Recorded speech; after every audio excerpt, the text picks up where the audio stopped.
Alright, hi everybody. Last review of the night. I'll do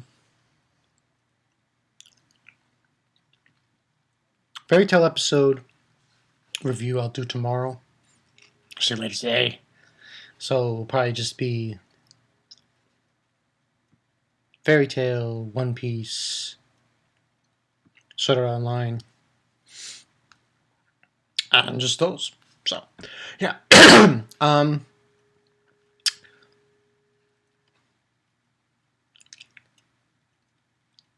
Deliver Darkness. Episode 3. This one was interesting to say the least. Finally got this girl's name right. May. Maya. May. M-E-A.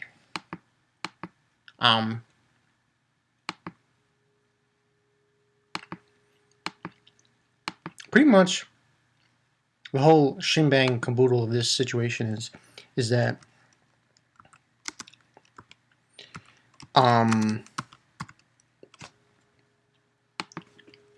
May is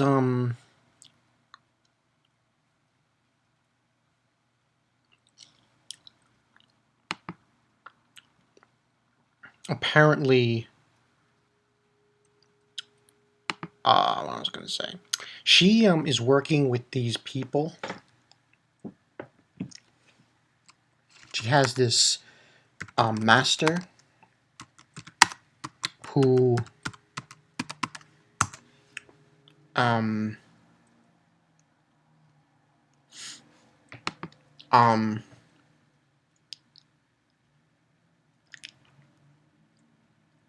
is trying to get Yami back.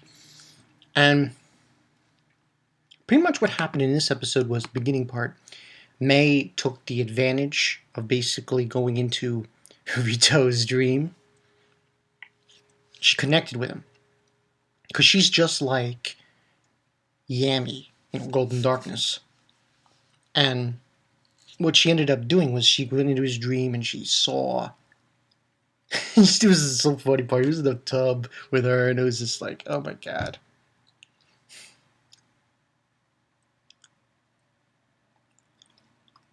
There's one beef I have with this series so far. Censorship. It gets a little bit too ridiculous. I mean, when they're in the tub, fine. That's okay. But when it's like... There was a part in this episode where you had Kodagawa, Yui, and she had a blouse on, but a shirt on. So why...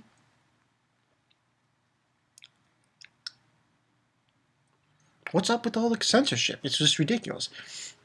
But when they're in the tub, I understand. But it's turn it down. It's a little too much. Maybe I'm just watching it from the wrong website. Maybe I need to go somewhere else to find the uncensored version. But anyway, she's in the tub with Rito, Maya, and Kurosaki, and basically he doesn't know who she is. Because she kept calling him senpai. He was like, he was freaking out. And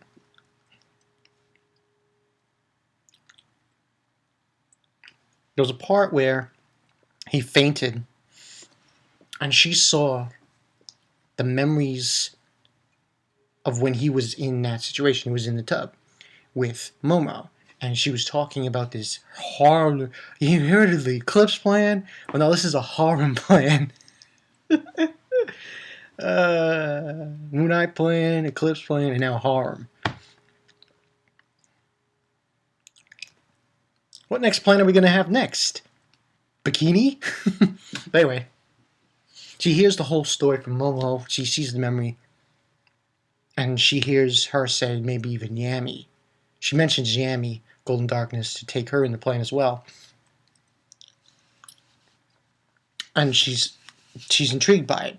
And that's when we get a cutscene, because Yami shows up again in the real world and attacks Maya and pulls her off Rito.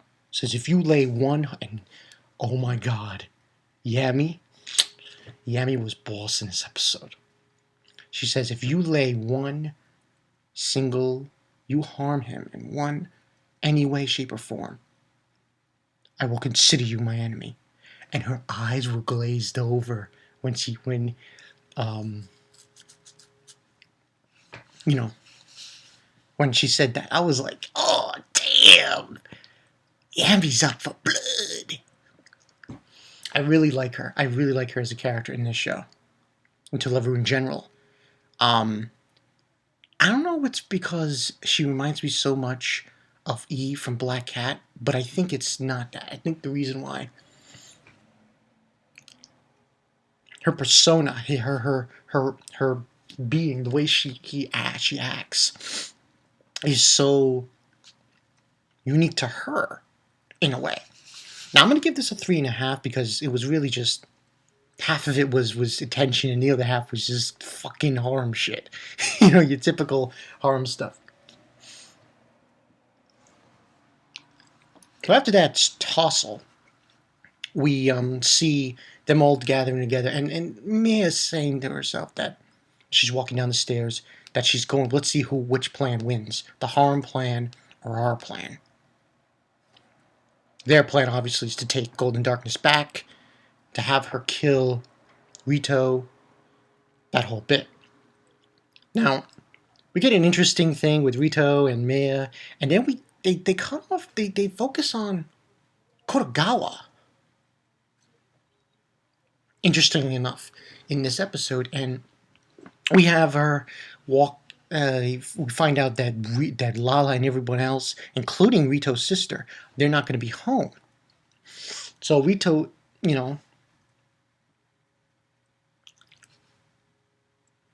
as he's leaving school, sees Kotogawa and says, "Oh, do you want to walk home with me?" And she's blushed and stuff. Face is blushed, and she's nervous about it, but she decides to do it. And it's obvious that we're going to see this scene between Kotogawa and Rito going home, and there's going to be some kind of relationship going on. And Momo is there in the air, crossing by them. And she decides to intervene. And she's just like, she wants this harem plan to go, like, So she uses her flowers, her plants, to persuade the principal. That principal goes, yeah, the perfect principal, to force them, both of them, to go to Rito's house. And she even creates this one flower to create rain. And it causes them all, they get soaked, and they go to Rito's house. And she puts a barrier up.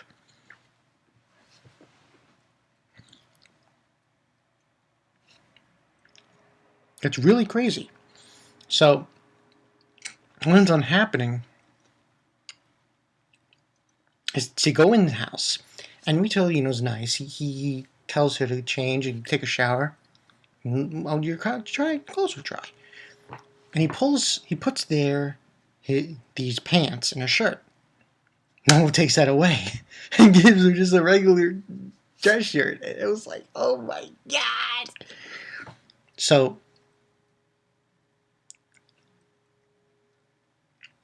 what ends up happening, gives her the dress shirt, and there's this awkward scene where they're just sitting there, and it's like, and it gets really intense, because then Momo, I think, takes out the power, the house, and then there's this one scene where he just drops him on top of her, and I'm like, damn. I like Kotogawa. She's like one of those characters where she's not honest. She's a Tsunade character. She's not honest with her feelings, but we know that she loves him.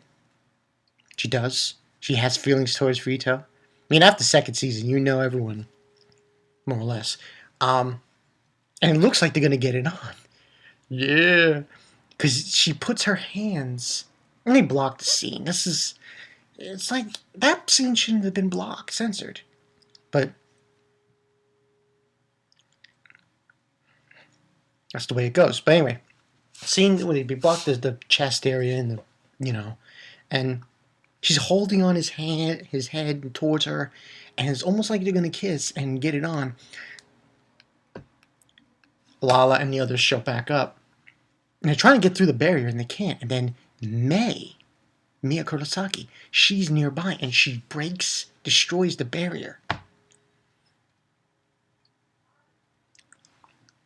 So what ends on happening is the power comes back on.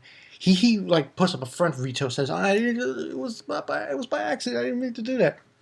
And then she calls him an idiot, and then battle ends. And the whole thing is Nana. She shows up and she's like, "Why did you do that?" She's the typical,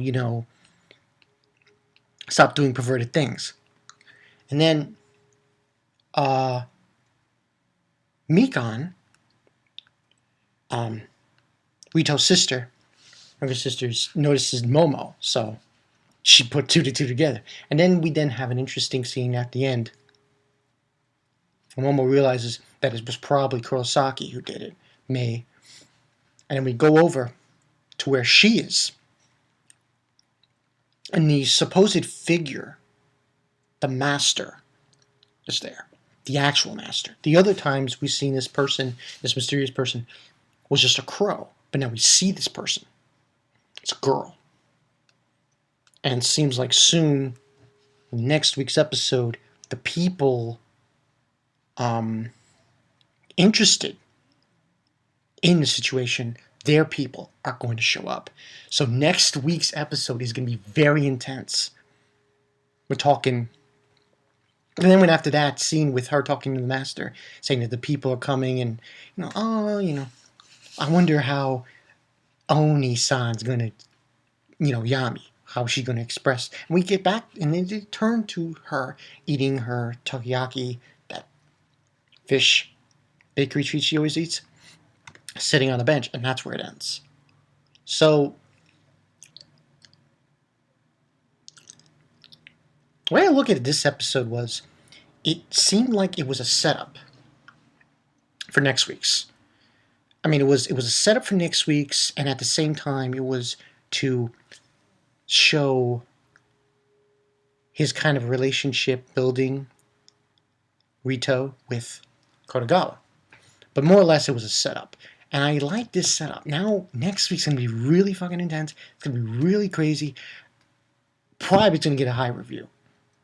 Next week's episode, I'm definitely giving it a high review. So, yeah. But anyway, good episode of To Love Ru. 3.5 out of 5. I mean, I liked the beginning. But the majority of it wasn't really... Just a little confrontation between Yami and Maya. So, but next week we should get more. It's going to be really intense. Oh, man. Next week, it's going to get really crazy. I can definitely see a confrontation between Yami and Maya. The only question is, where does Rito lie in this situation?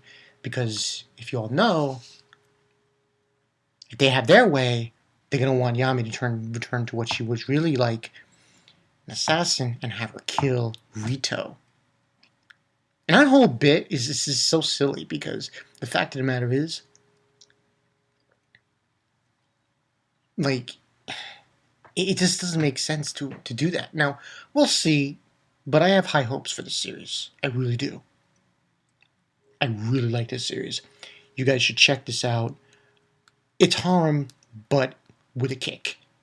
That's the way I look at To Love Ru Darkness. I like the fact that we're not going through the same crap with this harem.